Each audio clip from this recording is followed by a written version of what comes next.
Our mind is the gift of God to us.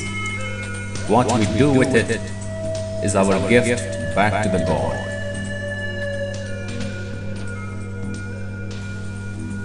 It is very unfortunate that we grossly underutilize our greatest asset that nature has endowed on each one of us, that is, our mind. On an average, we only use 10 to 15% of our mind capacity. Each one of us here has unlimited human potential. Doesn't your mind wants and works ceaselessly for change, challenge, novelty, uniqueness, creation, acceptance, and recognition? But it needs guidance and monitoring. It frequently becomes directionless. Our mind can make us or mar us. All depends on how we use it. We may have unlimited physical abundance, all modern facilities, and highest of education. But despite of these, many of us are still unhappy. Every 8 minutes, one male, and every 13 minutes, one female is committing suicide in our country. Suicide is the 10th in rank among causes of death, and depression is going to be the most prevalent disease in the society. Modern life is increasingly becoming more and more demanding. Death kills us once, but stresses of today's life are producing myriads of physical distresses and killing us live.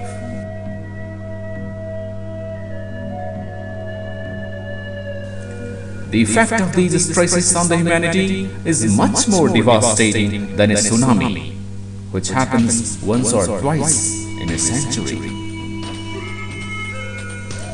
The biggest question is how we can be happy even in a gloomy situation. Friends, first listen to this real story and decide yourself. Living in a Nazi concentration camp around World War II, where Hitler ordered the worst genocide known to history, can't be as bad as any of you can ever imagine. Victor Fankl, in his classic book Man's Search for Meaning, has described how he survived Aushwitz, which is a place in Poland, when most others died. He lived in a bleak, filthy barrack on the verge of starvation, in constant pain from hunger or wounds. Daily, he performed back-breaking, menial work and witnessed the guards and the other prisoners perform incredibly inhuman and sadistic acts. Many prisoners became animals who do anything to survive. Many prisoners could not tolerate this environment and died. Dr. Fankl wrote that the key survival factor was the will to live, and that whenever someone lost that will, he would die shortly thereafter. Many ran into the wire of the electric fence to end their misery. Others became ill. Some simply became immobilized in a catatonic state until they died. Dr. Fankl kept both his life and his humanity. His survival secret was to create his own positive inner world. He created a fantasy life with his wife and spent many hours in their imaginary life together outside the camp. Listen to the words of a man who overcame one of the history's most inhuman situations. The salvation of man is through love and in love. I understood how a man who has nothing left in this world still may know bliss. be it only for a brief moment, in the contemplation of his beloved.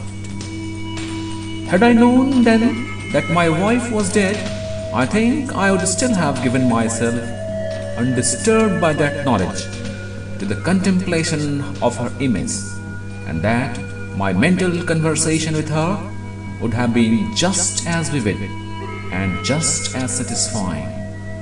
Love is as strong as death.